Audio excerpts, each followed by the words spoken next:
The Nigerian Senate has condemned in totality the military coup that took place recently in the Republic of Niger.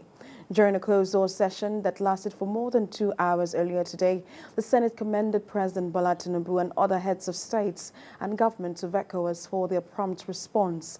After considering the communique issued by ECOWAS and reaching a resolution, the Senate says it recognizes the fact that President Tinubu in his correspondence did not ask for approval of the Senate to go to war as being erroneously suggested in some quarters. Rather, Mr. President and Commander-in-Chief had expressed a wish to respectfully solicit the support of the National Assembly in the successful implementation of the ECOWAS resolutions as outlined in the said communication. The Senate called on the President of Nigeria as chairman of ECOWAS to further encourage other regional leaders to strengthen the political and diplomatic options and other means with a view to resolving the political impasse in Niger Republic. In the meantime, Acting Comptroller General of Customs Bashir Adewale has interfaced with men of the Customs Service and Jibia border communities over the recent presidential order for the total closure of all land borders with Republic of Niger. This is coming after the presidential order signed by President Bola Tinubu to cut off all diplomatic ties with the military government for its non-compliance with the ECOWAS stand to restore the civil rule in the country.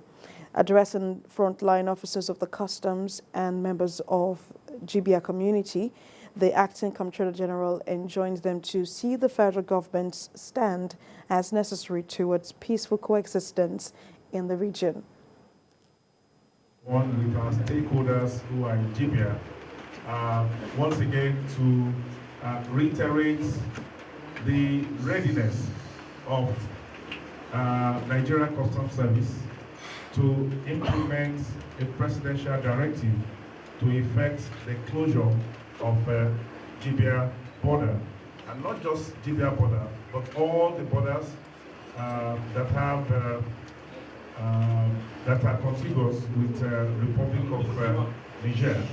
So this is why we are here. First, to assess implementation, to evaluate what our officers and other security agencies are doing, and to ensure that the level of compliance of this is indeed very, very high.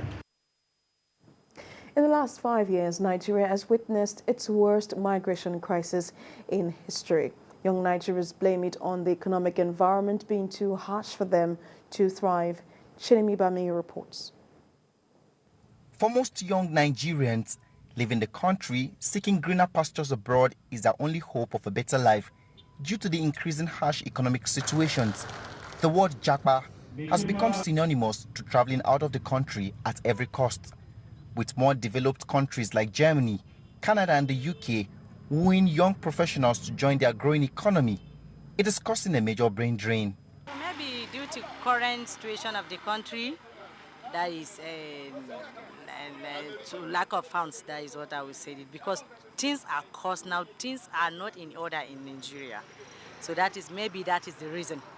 But we are in Nigeria and we will continue to live in Nigeria. The people that are going through Sahara and all this thing, they don't know the danger of going through that place. Some people or some agent or some trafficker, they are deceiving them. They are telling them they are going to give them a white-collar job outside. So they are just deceiving them. So these people, or the young to come at the receiving end of this tarama, because they don't know the danger that they encounter when they are going to rule Sahara. As the Nigeria Immigration Service commemorates its 60th anniversary, the gravity of the migration crisis cast a shadow over the celebrations.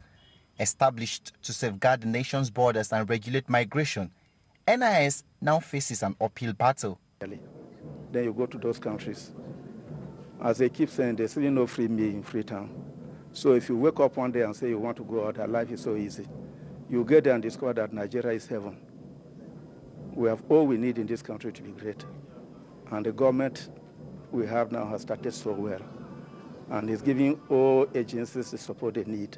Some local government has penetrated into some countries, like Benin Republic. As such, policing our border is a haggling tax for the security men.